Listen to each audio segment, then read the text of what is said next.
Welcome to the Microsoft Ads Training Kit Chapter 38. How to add price extension.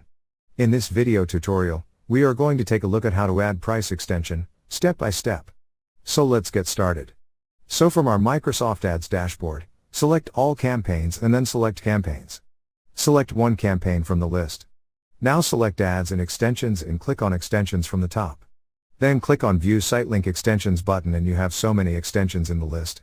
Select Price Extensions from the list, now click on Create Ad Extension button. Then click on this Add New Price Extension link, then select your language and type from the list. Next add your items, enter header, product description. For price qualifier, you can select no qualifier, from, up to or average.